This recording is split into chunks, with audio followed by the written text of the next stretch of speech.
I'm Ray Poynter. I'm the MC for the day, and I'm one of the presenters. We're going to go through six presentations, and then at the end of the presentations, we're going to have a discussion and a Q&A. You don't have to wait until then to put your question in. You can either type your question into the Q&A tool or the chat. Personally, I recommend the chat because it may well be that somebody else in the audience already has an answer or wants to add something to your question. So the Q&A is fine. We will come to all of those at the end of the session. If you put it into the chat, you're probably going to generate a little bit more of a discussion. Sometimes we get a question about the volume. Unfortunately, Zoom does not come with a mixer at our end. So if one of the presenters is a little bit quieter, you will need to turn your volume up. If they're a little noisier, you might want to turn the volume down just a little bit. Will you get access to the recordings? Absolutely. So today's Tuesday. Normally we have them up by about Thursday on the website. You will get a message from Zoom, you will get a message from the mailing system, and probably one or two other channels too, and we'll shout about it in social media. So hopefully you will see when the recordings are available, so you can look at them again or you can share them with your colleagues. So here are all the presentations, and I'm going to start with giving you an overview of what I learned last week at SMR Congress, all about data and data collection. Hi, AI's impact on data and data collection. I spent last week at the SMR Congress in Prague, and it was an amazing event. We had 1,300 people. We had an enormous exhibition. We had presentations going on in 3 halls, conversations going on in the rooms as well. And what I'm going to share is all the insights I gathered coming back from there. And just to give you one heads up of one of the things I'm going to cover, the slide there is Elaine Rodrigo from Reckitt, and she's talking about the journey that Reckitt has been on from 2018 until this year, the transformation that AI is making in what she can do, in what her team can do, and in what Reckitt can do. And those are the sort of things that I'm going to cover in this presentation. So I'm going to start off by looking at the way that AI and the insights team are working together to become really central to companies' organizations. And this is a marvelous opportunity for those of us in insights. Then I'm going to mention the synthetic data revolution that's going on. Of course, we're going to look at conversational research. We're going to look at it in several of the presentations today, but it was a key theme in Prague at the SMR Congress. Then the advances in analytics and reporting. I'm going to spend a bit of time talking about how you can build a competitive advantage and how you can think about your future roadmap and best practices. So let's start with that presentation from Elaine Rodrigo, and there was another one from Heineken and Tony Costella. And what is fascinating is that they are putting the insights team right at the heart of the way their organizations are leveraging AI. So it's not just that the insights team are coming in once or twice during a project to add something. They're actually driving this process through. They're central to it. So they're making marketing more efficient. They're making new ideas more efficient, as well as testing them and making suggestions. And this is an opportunity for insights teams, and it's an opportunity for the insights industry. We appear to be adopting AI faster than most other sectors. So we are really well placed to be the guides and the driving force behind this change. There was, of course, a lot of talk about data quality. This is not a new issue. We've had the Global Data Quality Initiative going on for a while. We had presentations on this and we had some innovations. On the one hand, we're all worried about more AI-based fraud. And this is something that we need to look out at. And when we see below market pricing, guarantees of 100% fraud free and things like that, then we should be really worried. On the other hand, AI is being used to improve the checking, to look at who is really taking part, and pulling that information together. So it's pluses and minuses. But global data quality from humans remains a major concern, particularly the large-scale work with panels. If we look back at last year, there were lots of experiments about synthetic data, but very few people who were talking about using it for real. Skip forward to 2025 and we see lots of examples. We saw them in the exhibition hall, we saw them in the conference presentations. There are still lots of concerns. This slide here is Heineken's Tony Costella looking at a report with Michelle Giddy from Ipsos about the different layers of risk with the different sorts of approaches that people are taking to synthetic data. And SMR have released some updated guidelines on what you should be doing and how you should be thinking about this new field of synthetic data. One of the presentations, I'm going to go back to this one again, from Elaine Rodrigo. She talked at how some of their work has gone from being 6 weeks to 6 hours. How have they done that? Well, the first is that they were using AI to review past data, past attempts. Then they were using AI to create new concept materials. And then they screened those materials via synthetic respondents from the Bayes company. So Bayes are well known as a concept testing company, product forecasting company using conventional data. They now have a commercial service using synthetic respondents that's generating these outputs. You put those three things together and you can go from 6 weeks to 6 hours. But, and this is really important at the moment, winners from this process still get tested against real humans. This is really more of a screening. It's a creation and screening process at the moment. We are going to see more innovations over time, but that's where we are with synthetic data right now. And here's the guidelines I talked about. So SMR have previously produced the 20 questions to help buyers of AI-based services for market research and insights. We have now produced, I say we, I'm one of the authors of this report, have produced 5 topics of discussion to help buyers of augmented synthetic data. This is probably the most commonly and widely used form of synthetic data. These questions and these topics will help you ask the right questions. You can use the QR code to access it, and we have got some more guidelines and topics coming out soon.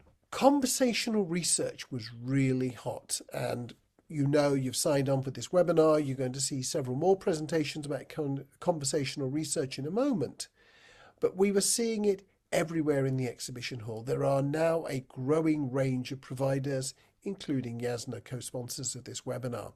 And in the conference room, we saw presentations showing it in use. If we look at the real key benefits, the first one is that it's fast. This is the primary benefit. It's great that it's multilingual. It's great that it's affordable. But if for many clients, the ability to work at the speed of business, to get results back in time to be able to use them, in time to be able to make a difference, is what it's all about. One example of presentations on the main stage came from Petra Langen from the Lifesights Company, who's going to be presenting later on in this webinar, and Inna Lotz from Nestle Health Science. And they showed how they were using AI as a sous chef to help them achieve these steps. So good briefing in phase 1. Then they used Yasna as their sous chef in action in phase 2. And then insight extraction, again using an AI assisted process. And presentations like this, that show how AI and how conversational research are making a real difference, are absolutely key for those of us who want to understand where research is going, what tools should we be using, what is achievable. When we look at analysing data, the first thing we notice is that most of the early gains over the last couple of years have been to do with qualitative research. Translation, transcription, sentiment analysis, coding, theme extraction, full analysis. And you could either do these as standalone tools. So obviously there's ResearchWise AI, there's fantastic tools out there like Coloop, or integrated with the platform. So most of the conversational analysis platforms have got tools built into them, and these tools are getting better and better. So we're seeing a lot of qualitative research done with AI assistance. But we're beginning to see more and more quant options. So many of the data collection programs, the Question Pros and the Forsters, have got good AI in them. There was a really good demonstration in Prague from the data analytics program Displayer, showing how its AI assistant really empowered you to do deeper research, faster, safer, looking at all of the options. And we're beginning to see AI-based assistants. So Kantar's AI assistant, Kaya, was on display, was being used. It can run through all of your brand trackers. It can run through all of your customer experience tracking, and you can ask it natural language questions such as, what are the main trends in brand recognition that have been going on in Belgium, Luxembourg, and Netherlands, for example? And it will come up with solutions based on quant and qual within that information. Reporting is moving on in new and interesting ways. So we're seeing smart dashboards. We've had dashboards for a long time, but they've actually not been that friendly.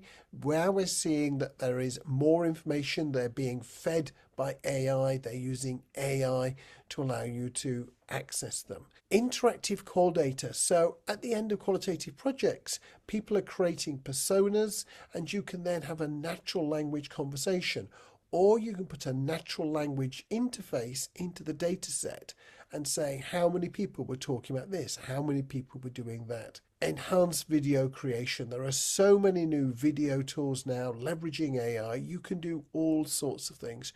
You can create a virtual presentation in the style of your customer or in the style of one of your colleagues and make that available so easier. We're seeing better presentations using tools like, and I would stand out Gamma as a tool here. If you've not tried Gamma yet, get yourself a free account and just try it. AI-assisted generation of slides. This particular slide was generated by Gamma. One of the challenges we're going to have is, how do we differentiate ourselves when everybody has got better tools for producing presentations? It's going to come down to you, your performance, and the message that you're going to convey. One of the key things we need to think about with all of this AI change is, how do we develop a moat? A moat is a set of characteristics about your business that means that you are defended from competitors. You've got some advantages which are going to persist. So this icon here is a picture of your business, and it's got a moat around it, and people are trying to get across with all their AI tools. The first thing to remember is that AI will not be a competitive advantage. All of your smart competitors are going to use AI. They're going to use the same AI in many cases as you are going to do. This is what they call table stakes. It's not going to allow you to have an advantage. If you don't use it, you are going to be at a disadvantage. So I like to tell people to think about agents. Agents are one of the really big features of AI that we're seeing coming through. And the first thing about an agent is it uses AI. It might use Gemini, it might use ChatGPT, it might use Copilot, it might use Claude, or any of the others. The next thing it has is a set of instructions, things you have told the agent to do. And you in your company can create instructions that are unique to your knowledge of the marketplace, your knowledge of the client, your knowledge of what needs to be done to extract insights. The next element of any agent is knowledge. You have got unique knowledge in your organization. You can leverage that to produce these unique agents that will deliver something that nobody else can deliver in exactly the same way. So you're going to build your instructions, you're going to build your knowledge together, and you're going to use one of the AI platforms to make that happen. In addition, there are operational controls and feedbacks, things like connectors, things like the human in the loop, the way that you take feedback from your client to enhance the agent. All of those will matter. There is some uniqueness in those, but the really unique features are around the instructions and the knowledge. And that's what you are going to really want to focus on to create an agentic moat, a way that your product, your services can be differentiated. So what's coming next? This is the sun rising over Prague last week. The first one is disruption, and it's going to mean job losses. It's going to mean new solutions. So we're going to see new companies coming into our industry with new ideas. I think that's fantastic. It's obviously disruptive. It's obviously problematic in competing with them, but we need that if we're going to move forward. And we are going to see more options for clients to do research internally without agencies. So we're going to see more of our insight people will be employed by inside clients and fewer of them by agencies. So that's one of the changes we're going to see. You better make care at a personal level that you're developing the right sort of skills to be able to deal with these changes. Agents, I've mentioned them a little bit earlier. These are going to be the really key tool in the rest of 2025, in 2026, maybe even in 2027. They enable you to deliver a standardized product across the whole of your organization. They make you faster, they reduce errors, they allow you to focus on inspiration and intuition because the hard work is being done by the machine. So you want to make sure that you're looking at the agents. We're going to see richer conversational research. You're going to see some great examples later on in this webinar, but it's going to get better and better. We're going to see more voice, we're going to see more video, we're going to see more avatars, we're going to see better analytics, we're going to see the growth of synthetic data, a whole range of things coming over the next couple of years. And we're going to see more synthetic data, full stop. The number of places where it can be used is growing. There will be lots of places where we can't use synthetic data. Maybe some cases where we will never use synthetic data. That is not an agent of change. What is an agent of change is that the number of places we can use synthetic data, the number of suppliers of synthetic data, and the quality of synthetic data are all increasing. And the fifth one that we need to be aware of is that consumer behavior is changing. So AI is being used for search instead of Googling for search. We're seeing people buying things with agentic browsers. All of these mean that we need to change the research we do. In many cases, we don't want to know what a human would do. We want to know what the agent would do or what the AI would do. And creating this right balance is going to be a key part of going forward. So I'm going to share 5 tips with you on what I think you need to be doing to be safe, secure, to build the probability of doing well over the next few years. The first is you want to be the smartest AI person in your team. You might want to be the smartest person in your company. You might even aspire to being the smartest person in your country if you're in one of the smaller countries. But whatever it is, you want to make sure that people turn to you. If you're an agency, you want to be the smartest supplier to clients so that your clients are turning to you for advice and for mentoring. This is a really key step. You want to lead the AI integration. So obviously, if you're client side, you want to follow the model of Reckitt, follow the model of Heineken, and become the driving force. Likewise, if we're in the agency side, we want to be part of the driving force for our clients, and we as a team want to make sure that we're taking this forward. We are actually better placed than the IT department or the HR department or the finance department or any of these other things to understand what AI can do. It comes more naturally to many market researchers and insight professionals. We need to leverage that. You need to take risks. I've been in this industry over 45 years. We are traditionally risk averse. That won't work with this speed of change. I'm not saying take crazy risks. Don't start using things that are known to be dodgy. But if you wait until everything is proven, until we have a clear understanding of how to deal with the random nature, for example, of generative AI, you will be too late. You will be out of the process. You need to embrace these new techniques, try them.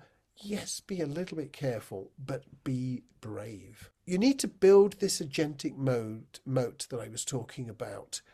The AI is not your competitive advantage. You're going to be really good at AI. You're going to be really knowledgeable about it. You're going to be using it. But you want to focus on unique instructions, proprietary knowledge, operational controls that differentiate your approach from everybody else's. That is how you're going to get the security to move forward, how you're going to create stickiness with your clients. And continuous learning. I've sort of said this a couple of times already, but you need to keep learning new things, keep moving forward. So you can set this as a target. Every month, learn a new AI-assisted solution. Maybe it's going to be using Google's Nano Banana. Maybe it's going to be using the agentic browser from Perplexity. Maybe it's going to be combining connectors in ChatGPT. It can be any of these things. Maybe Notebook LM. Just make sure that you're learning a new thing each month and thinking about how to apply it into this broader picture. So thank you for listening. We've got 2 or 3 more presentations now, and then we're going to be taking Q&A at the end of all of the presentations. So that was my intro and context setting. And now Tanya is going to bring this home much more towards the conversational analysis. Remember, you can be typing in your questions as we go through, and people may well be able to respond to you as you type them into the chat. So let's hand over to Tanya.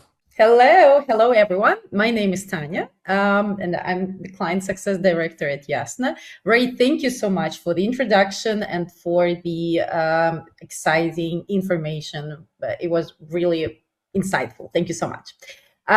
Before we start demonstrating you the videos of our market research agencies, of our participants, I would like to say a few words.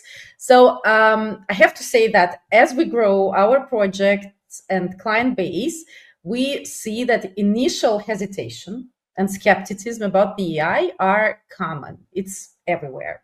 But of course, it's often first implemented in non-critical projects or maybe as a small part of a larger project. A prudent approach, actually, when dealing with any new technology. It makes sense. But as you start using AI, its benefits quickly become apparent. Because it's really efficient. It really reduces time, costs, efforts that you usually spare on the research, and it provides added value as well. And of course, you can conduct projects that were impractical before or even impossible before. And now you have more opportunities to do and conduct research at the right moment, when it is really needed, and actually we can think about the whole world, and where needed, when and where needed. So it really helps you to get more deep insights and more relevant insights. Efficiently, of course, is the main and crucial advantage for everyone. It doesn't matter if you are a market research agency or a brand company. But what I would like to say, and that our agencies, our participants that we have today, they are really brave and they are innovative. They have successfully demonstrated how AI really made the project more efficient, how it added value. And they really demonstrated that AI tools are both approachable and not overly complex. It's something doable, it's something you can deal with, and it really, really helps you to conduct more researchers, and more insightful researchers. So actually, this opens up pathways for delivering creative solutions, encourages thinking outside of traditional boundaries. So very soon we'll hear from our agencies. So they will share also their thoughts about AI, how they overcame it, and also they will provide us with some practical examples. And after that, after their presentations, I will summarize key takeaways of the most effective use cases of AI. I will tell you how it could be blended with more traditional methods as well. And after that, we will have Q&A session. And I look forward to this engaging discussion. Thank you so much for your attention. We'll meet very soon. Thanks, Tanya. And I love that phrase that it's very doable. So let's move on to the first of our 3 case studies. And Petra is going to be joining us and from the Lifesights Company. And if you remember, I showed a clip of her on the stage last week in Prague.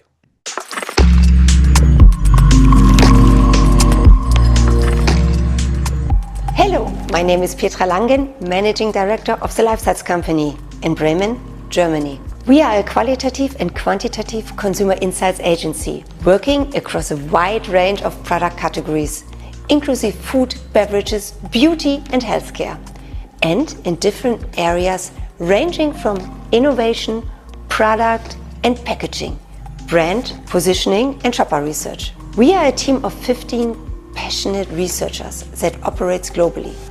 We conduct more than half of our studies internationally. In our work, we combine traditional research approaches with innovative technologies, and that's where AI moderation comes in. Who we are, a brief look back. After 13 years at Mars and 3 years at Reckitt Benckiser, I founded the Lifesights Company, renting a small office from a lawyer. After just 1 year, the space became too small and we moved to Bremen's Überseestadt. Following a period in a shared office, we took over the loft, complete with our own viewing facility and innovation room. Over the past 16 Lifesights years, we have carried out and continuously refined both qualitative and quantitative research methods. Our mission? To connect deeply with consumers and to leverage methods and analyses to uncover consumer wants and needs, trends and behavior changes, and translate these into strong actionable insights as a base for successful brand and product strategies. Our focus always is to deliver these insights fast and with the right cultural context. Why we choose AI moderation? We started exploring AI moderation about 2.5 years ago because our clients increasingly ask, can you do qualitative research in 5 markets in 3 weeks and for the limited amount that we have for this project? This was when we started to realize we need a smarter approach than conventional focus groups or IDIs, because they would take far too long to implement the project and also exceed the available budget by far, meaning we would be unable to meet our clients' timing and budget requirements and would therefore have no chance of winning the project. That's where AI moderation came into play. And what we also love, AI moderation is like a 3D printer. It builds with precision and consistency, but we, the researchers, provides a blueprint, decide what to create. Traditional qualitative methods are incredibly valuable, but they are time-consuming and resource-intensive, especially in global projects. AI-moderated interviews give faster recruitment, rich, open-ended responses, and consistent moderation across time zones, 24/7 and in different languages. It is important methodology that has become an indispensable part of our methodology toolbox. Our approach is simple. Human expertise designs a question.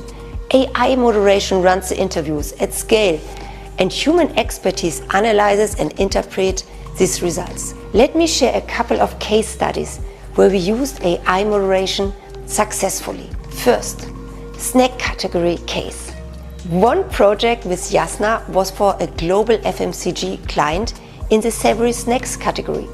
The challenge: the category was in decline, and our client needed to understand why in 3 countries, Germany, US, UK, using AI moderation, we reached consumers across key markets within just a few days, exploring their snacking habits, perception of value. The AI moderation helped us uncover both emotional drivers, practical barriers. In Germany, a snack was like a good restaurant menu. You choose it carefully.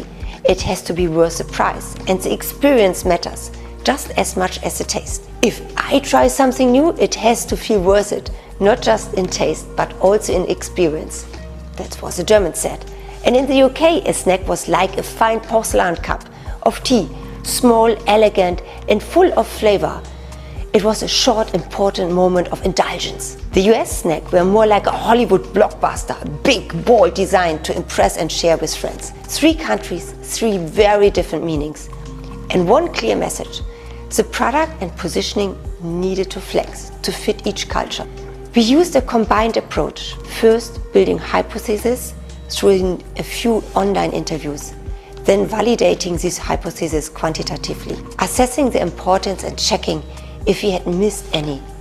With a broader audience using AI-moderated interviews. The outcome: our client had a clear direction about the positioning to stimulate category growth. The second case study, it's about premium chocolate. The example shows how the same product can mean very different things across markets. We tested an identical premium chocolate snack in Germany, the US, and Italy. Same packaging, same product. In Germany, it was linked to a personal moment of indulgence. One participant said, "I treat myself to this when I have time for myself. It feels elegant and light." For German, premium means discreet, stylish, mindful, not loud. In the US, it was seen as a social gesture. As some told us, "It looks so beautiful, I would bring it as a small gift." It means the packaging must stand out. Design, color and format need to create a visual impact. And in Italy, it was all about sensory pleasure. One participant described, "I love the bite, crunchy outside, creamy inside. That's what makes it special." Means the premium here equals craftsmanship and texture, almost like a small piece of art.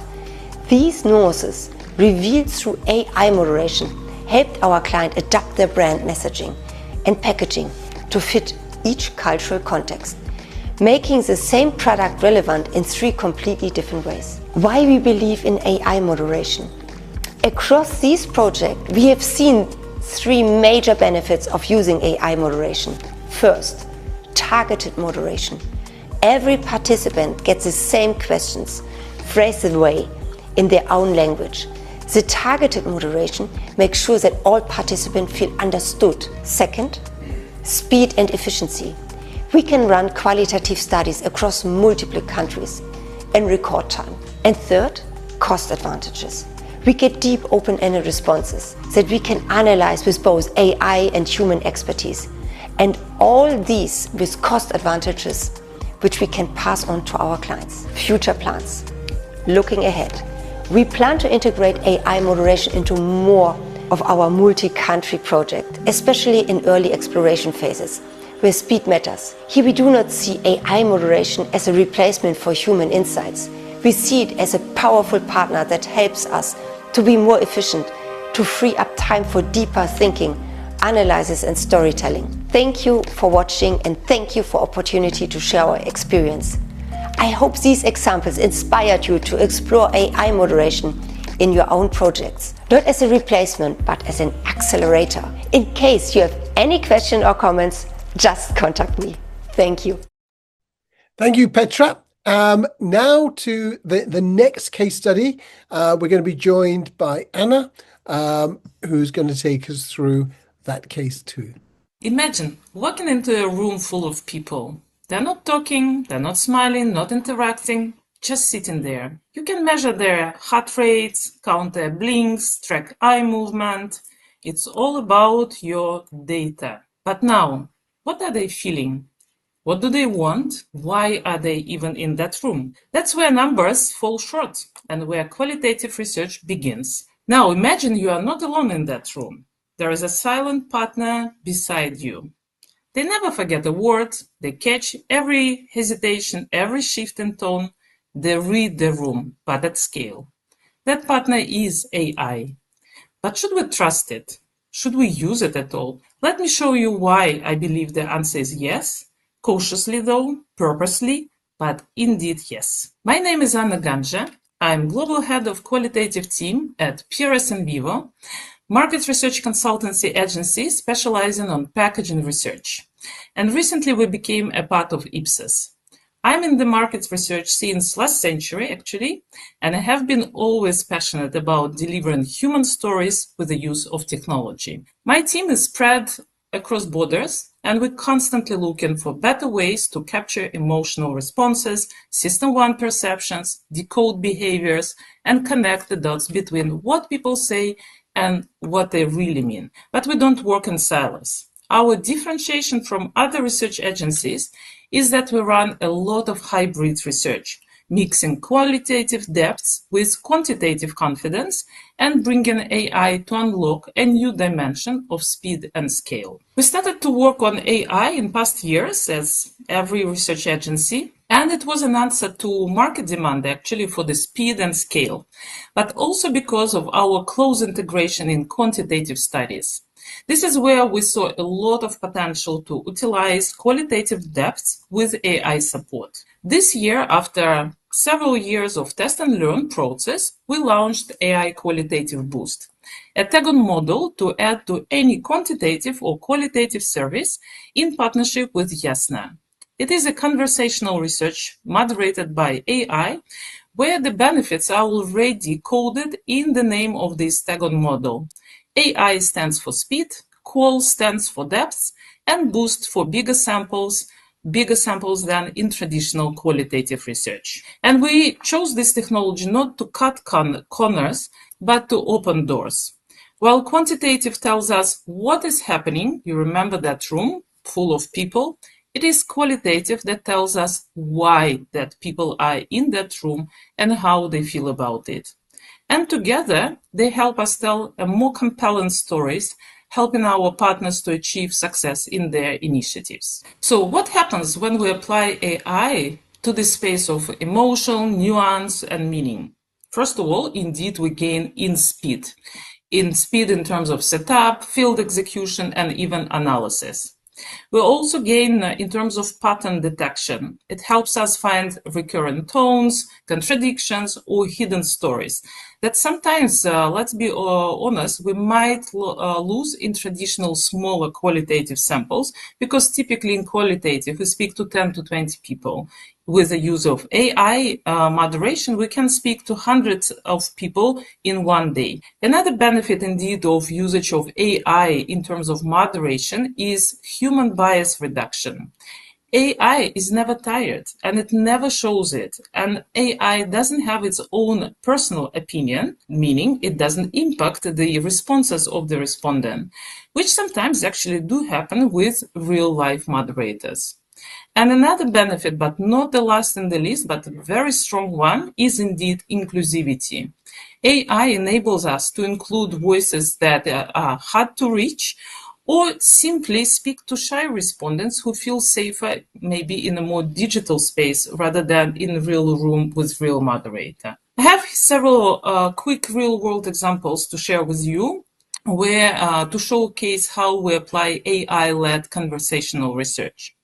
One case came from the real experience when our partner came to us and said, listen, we had tested 50 ideas, we screened them, we identified the 10 that show a good potential, but we have no clue why they show the potential and what to do with those next. How we convert these great product ideas into real concept with impactful insight, benefit, and reason to believe. This is where, indeed, with the help of our AI Call Boost, we managed to go deeper and speak with big samples of participants to understand what drives the preference among these new product ideas and what would be the relevant benefits and RTBs to enrich this for the next stage of concept development. Another example comes from where we specialize a lot is packaging research. So at packaging screening stage, where we had 10 packaging designs, we applied the AI call model to focus on 2 leading options. And this was specifically for sensitive category, and this allowed us to discuss sensitive topics and expose sensitive category packaging to the audience and get their perspective. What are the areas of the packaging that resonated with them? How to speak about the sensitive topic on this packaging and to make sure that it is a success at launch, but still respectful to sensitivity of the topic. But of course, we need to proceed with care. As Jeffrey Hinton reminds us, we don't fully understand how these AI systems learn, and that should concern us. Indeed, AI models are still black boxes. So can we trust insights that we get from AI? There is also an effect of false authority because AI sounds very smart and very confident, but at the same time, it can miss sarcasm or irony or some cultural factors that is still not possible to uncover with AI, no matter how perfect is the language of the respondent. And indeed, one of the biggest concerns is the lack of human intuition. Machine doesn't know where a smile is forced on the face of the respondent, but human always does. That's why we never let AI write conclusions and recommendations. We use AI to help us gather, synthesize, and point to the patterns, but not to interpret. It is our job as qualitative researchers, always. So this is not a revolution of replacement. AI doesn't replace insights, people at research agencies. It is an evolution of augmentation. We are training our researchers to prompt AI better because better questions lead to better insights. And we do plan to expand our AI Call Boost to other services in our Packaging Excellence program. So obviously there will be new additions in terms of the tag-on models to add to core services. But what does it mean for real people? Let's go back to that room of silent people where we started. With the AI, you can now hear all of them at once, very quickly, but only with qualitative skill can you understand their silence. AI will not replace us, but researchers who use AI will outperform those who don't. And it is our job to ask better questions, stay curious, adapt new technologies as it develops quickly, and never forget that behind every data point is a human story waiting to be heard.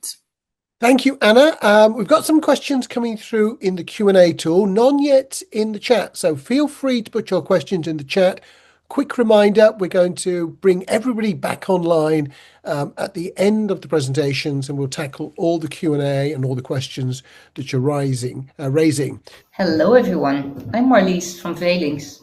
At VeylinxVeylinx, we help brands get closer to the truth in consumer insights by measuring real behavior rather than just intentions. Our mission is to reduce the hypothetical bias in market research and to provide insights that drive real-world impact. Here, you get an impression of what the participant experience looks like. After some screener questions regarding the personal situation and shopping behavior, we get to the stuff that makes VeylinxVeylinx unique. With Veylinx, the study includes an auction element. We ask people to place a bid for a product, but only up to the maximum amount that they are truly willing to pay. Because when they win the auction, they must actually buy the product. If they're not interested, they can bid zero. This creates real consequences for their answers. So the results are based on behavior, not just an opinion or a well-intended answer without any consequences. After placing a bid, we then explore the why, the reasons to buy or not to buy that specific product. This combination of behavioral data and motivational insights allows us to get much closer to the truth. We integrate this auction-based flow with diagnostic tools that dive deeper into the consumer perception. This allows us to enrich the behavioral data with qualitative insights, capturing not only what people do, but also why they do it. To take those motivations a step further, we work together with Yasna.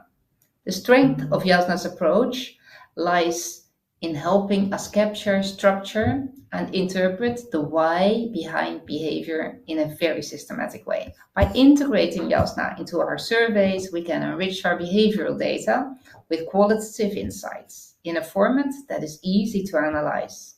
This partnership allows us to combine the best of both worlds, the rigor of the behavioral economics from Veylinx with the depth and clarity of Yasna's diagnostic layer. Using this approach brings 3 key benefits. It reduces hypothetical bias by adding real behavioral consequences. It combines the quantitative and qualitative insights for a richer understanding, and it works across audiences from broad consumer groups to very specific B2B segments. It's about real people, real decisions, and real impact. Let me tell you about a couple of case studies that we conducted for which we worked with Yasna. One client wanted to have a deeper understanding of consumer behavior around a new hair heat protector. Together with Yasna, we explored 3 key questions. Which aspects of the product did people like? What drove their decision to place a certain bid? And was the product perceived as premium or not? This allowed the client to see not just the willingness to pay, but the reasons behind it, and also how perceptions of value and premium cues influence decision-making. By using the support of Yasna, we were able to get a much deeper understanding of the perceptions and motivations of the participants. In another project, we worked with chefs to test a new type of sauce. Because the group was small and very specific, we needed much more detail in each answer. Here, Yasna was very helpful to bring more depth to the survey by prompting further on the open-ended questions. Yasna also helped in bringing structure in all the open answers. It helped us quickly see the main themes in the feedback. Combined with a willingness to pay, this gave the client a clear picture of both the value and the perception of the product. For us at Veylinx, Yasna offers some clear benefits. It's easy to use and simple to integrate. It turns open answers into clear insights. It makes the data tell a much stronger story. It creates more impact when sharing results with clients, and it fits perfectly with our behavioral approach, showing both the what and the why. And in the end, it is about real people, real behavior, and real impact. Thank you so much for your time today. If you'd like to learn more about how Veylinx and Yasna can help you get closer to the truth in your research, please feel free to contact me. My contact details and QR code to Veylinx are on this final slide. I look forward to continuing the conversation. Thanks. Thank you, Marlies. And now we're going to go to Tanya to tie that together and really highlight where are the best use cases for conversational research. Thank you so much, our dear friends and partners. It was really insightful, and thank you so much for participating in this webinar. Now I would like to summarize, as promised, about the use cases. But before that, just a short reminder what Yasna is. It's an end-to-end platform for AI-moderated in-depth interviews in our case with real people. So you have literally everything from interviewing, translation into almost 50 languages, transcription, and the analysis of the results. Yasna communicates with the respondents via one-on-one chats. Yasna types the questions, and respondents can reply with text, with audio. They can upload images and videos, or it could be a video interview. So Yasna is typing the questions, and respondents turn on their camera, and there will be a video recorded interview. So areas of application. Actually, Yasna, you can use Yasna for most of your research tasks.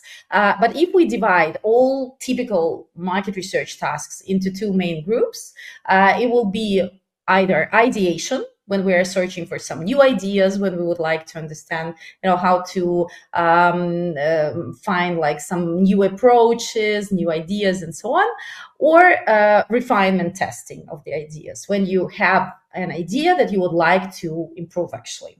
Yeah. So when we're talking about ideation, how do we usually search for the ideas? It could be typical U&A, yeah, when we explore a category or a brand or a customer journey, when we are exploring some unmet needs and we would like to understand how people feel about different trends and so on. So in this case, with AI interviews, you can cover more opinions, you can cover the whole world, and you can also prioritize these opinions and see what opinion is more popular, what is less popular, and so on.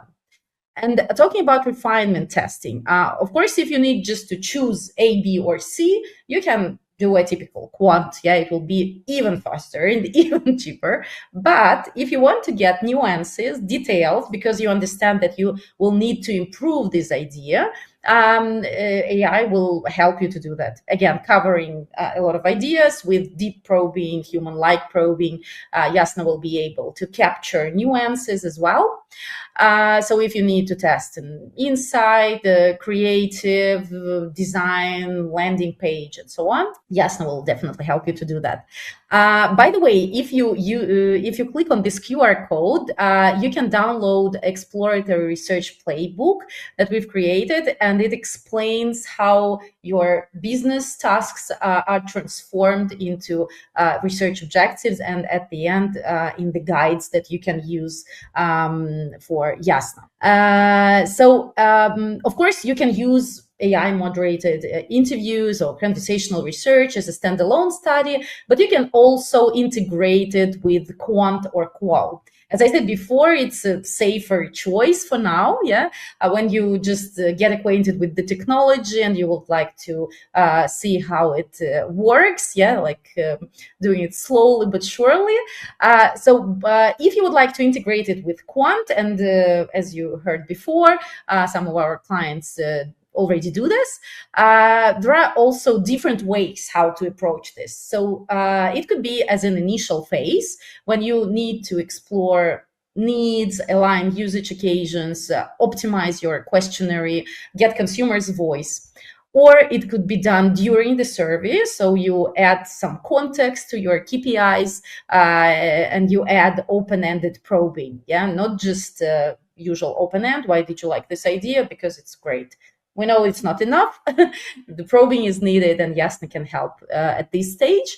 Or it could be a post-quant research when you need to understand the whys behind the numbers, to clarify results, when you have, for example, similar results of, I don't know, 2 concepts or maybe even 3 concepts out of 5, and you don't know how to choose actually. If you need to validate your hypothesis, to compare concepts and so on. So it could be as a post-research when you already done your quant, and then you understand, I need more information, more clarification. And how it could be combined and blended with qual. So the first usage occasion is to expand research, and expand reach. So you can, for example, conduct face-to-face in one location, and then in order to save time, money, and efforts, use AI for other locations, other cities or countries, and get like distant markets.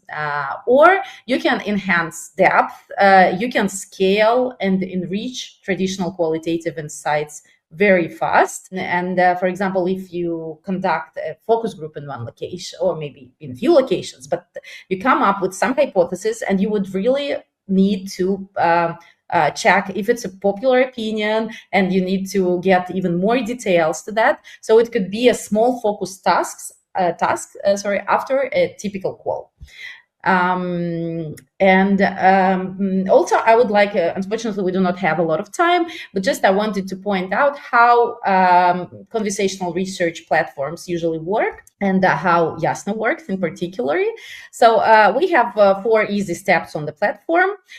So the first one is AI-assisted setup and guide creation. The second one is built-in recruitment. We have a partner, our partner panel provider, built in the platform, so you can recruit directly from Yasna if you want. If not, you can choose your source of recruitment. That's fine. Step 3, automated interviewing itself. So you get transcripts, summaries of each transcript, all the media files, and so on. And number 4 is the reporting itself. So it's multi-dimensional reporting with findings, verbatims, numbers, comparison of subgroups, crosstabs, and so on. And if you would like to learn more about Yasna, please sign up now for a 14-day free trial. So if you click on this QR code, you can register, and you will have access to your personal space, and 2 weeks with the free access to all the features on our platform, and some credits to conduct around 20 interviews, for example. And if you would like, first of all, to see the platform in details, please book or maybe discuss your potential project and discuss your use cases, your ideas. You can book a call with me. I will be happy to meet you, to connect and demonstrate you the platform and answer all your questions.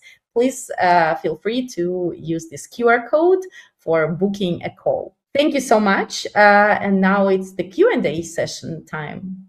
So let's unmute all the mics and all the cameras, and we can stop the share, and we will see the whole team joining us here. Hi. Hello, everyone. Hello. Hi, it's good to have everyone on the line. First question that we've got in the Q&A tool is probably best for you, Tanya. So when the questionnaires are AI moderated, are they administered via Cowie, or is voice used via Catty?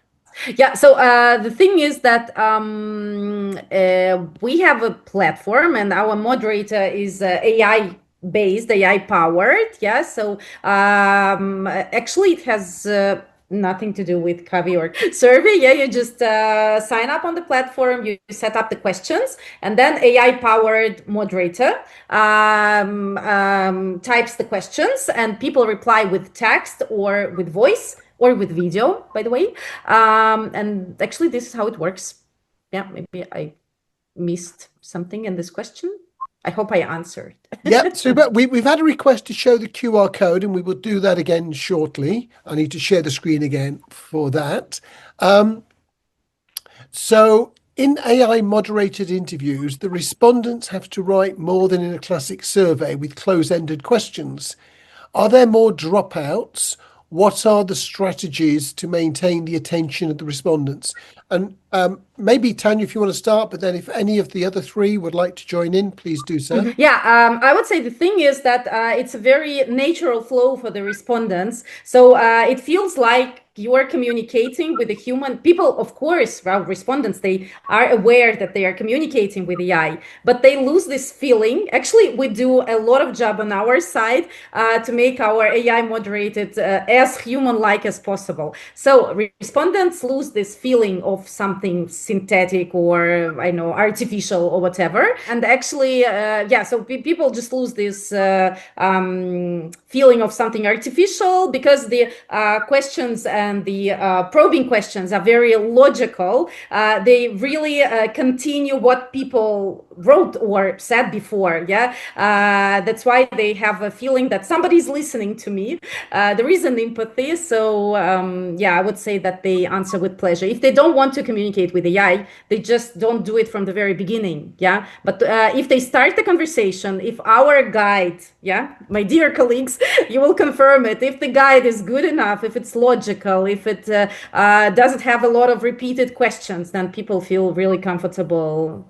Yeah. I always say or try to explain it. You know, if you talk with the moderator right at the beginning with the Yasna, right at the beginning, when tell or explain them or you're writing it, what your objective is and what you really where they should dig in, and which is just taking it more superficial, like you would do with a normal moderator or with a human-made moderator. This is all the secret about just. If you take Yasna as a human, kind of, and explain him what to do and why to do it, she's doing it in a brilliant way. And if people want to answer, they do. And then we also say that it's a kind of the social filter, which is sometimes taking away because there's no human, so there's no judgment in the end. Yeah, we definitely observe indeed, as we know in-person research, there are certain categories that drive high engagement. For example, we know pet food is always super engaging, right? So focus group and time, but it's actually the same indeed with AI moderation. We do see this effect of category specifics. Also, indeed, voice to text feature definitely drives high engagement and lower dropout, I would say, and depth of the answers. But I also would suggest to use social reciprocity driver from behavioral science, where you invite, when you introduce the study, you tell participants that their answers will help others. This is specifically relevant, for specific topics, like it could be adult incontinence, for example. So this is very sensitive topic. But the point would be indeed that making an effort from the participant side will help others to improve quality of their life. This is social reciprocity that typically does work very well for participants to stay tuned and to finish the interview. Yeah. And if I can add to that, we were also wondering, like, hey, how does this impact the flow that we have? We have our own style of doing research, and how does this add-on impact the whole experience? So we actually checked with our respondents to ask how they felt about the experience, and their feedback on the interaction with Yasna, with the probing tool, was very, very positive. So we got it from firsthand from our respondents in several studies that it's had a very positive experience feel. So in the chat, the link for the free trial has been posted there. So the next question is for Petra, but it's quite possible that the others of you have had a similar situation. How did participants know about the sensory aspect of the chocolate? Did you send them chocolate in advance? We did. We sent them, like in an in-home trial, we sent them chocolates, and I think we did this in 3 or 4 countries. So, and I think what the beauty is, because they could open and try not just the packaging, but also the chocolate at home, on their sofa, on their normal environment, and then they could chat with Yasna. And what I the answers were actually very long, the responses, because, it's chocolate category, which is also very nice, and they were at home, so they had more their normal, casual environment where they were happy to share all their thoughts and opinions on. Yeah, so we sent the... Brilliant. Yeah. And can I check? So, anybody else want to join in on sending things? Yeah, we also do that. Same process, in-home user test. With our auction, we ask them to play a bit in advance. Then the people who actually place a bid get the product sent at home, and then they can experience. And then we check with another auction to see, hey, has it improved the experience? Are you bidding higher? Are you bidding the same? Are you bidding lower? Was it disappointing? And by adding a tool like Yasna, you get a much deeper understanding of why. Exactly. Yes. I would like to add that now recently we launched the opportunity for the respondents to upload images and videos. So for this type of study, when you want to collect feedback after a usage test, now you have even more options. Yeah. So for everyone to know that you can get even more now, not just words and voice, but images and videos as well. So we're getting lots of questions and we might run into the time buffers, but we will get through as many as we can. So we're going to take the next question there. Given the conversational nature of your research, would it be safe to assume that the research are best suited for respondent to use a computer and not as much if they're using a smartphone? Our surveys are also best suited for computers, but more and more respondents are using smartphones these days. So what are your thoughts on what devices people should be using? Well, for us, the majority of our respondents use it on the smartphone. By far, the majority of the respondents we had only take surveys on smartphone. We all use smartphones, right? Almost for everything. All the time. So it's no issue at all. Yeah. I think it can matter, of course, if we are talking about some when we want our respondents to evaluate something where some materials where details are very important. Sometimes really it matters. It's important. It's crucial that they use a laptop, for example, a computer screen. And in this case, actually, on the panel side, you can control it. So if it is crucial, you can keep it under control. But of course, it's a natural thing that most of them are using smartphones, something that we all do. Absolutely. So all of this has been basically depth interviews conducted at scale internationally. But we've got a question in the chat. During AI-based qual group sessions, there's sometimes a human standby so that they can jump in. So in these interviews, is it possible for a client to attend some of the sessions and able to add probes? And if not, can we add probes during the lifetime of the project? I think I will answer, because it's a technical thing about Yasna. So, during the interviews, no, you can't jump in because it's very fast, and in parallel, Yasna conduct like 100 of interviews or something. So, but what you can do, and what a lot of our clients actually do, you make a pilot for, 5, 10 interviews or whatever, maybe 15, and then you see if you want to somehow edit the guide, add some probing, or maybe delete some probing. This is, I think, the most efficient way to keep it under control, to do a soft launch, and then to tweak it. That's really useful. So jumping to a slightly different topic, this is a query to me, but it's got some implications for all of us. With the growing quality of AI systems, it's harder and harder to know whether people have written things themselves. We saw the launch last week of amazing new video power from ChatGPT and Sora 2. So even pictures are going to be harder. How do we tell the difference? Human contact is going to be more important. At the moment, I would say you've got a better chance of spotting a bot doing a conversational study than you have doing a standard closed study.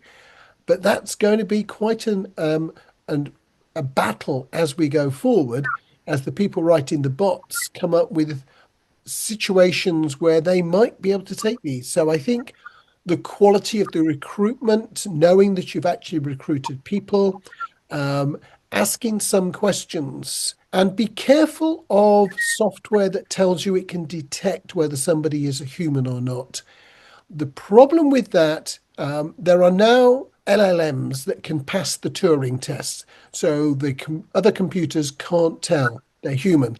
Many humans fail the Turing test. So you can have a real person and the bot can, the LLM can say, actually, they're not real. So it's now much more likely that somebody failing a Turing test is a human than somebody who is passing a Turing test, which is all a bit upside down. So, Tanya, I don't know if you've got any thoughts on how we make sure. Yeah, I fully agree. It's not a huge problem right now, but it might be. But at the same time, I think that there will be solutions, to help with that. Everyone understands that it might become an important problem. I mean, we have some internal system. Yasna somehow is able to detect, but for now, bots give very, very, very good answers, and usually human respondents do not do that. So it's quite easy to identify, and we have just a few cases, like this per project or something. I'm just thinking, about the times when I was moderating, and during the focus group, some of your respondents were professional respondents, and it wasn't obvious, even if you have a good experience,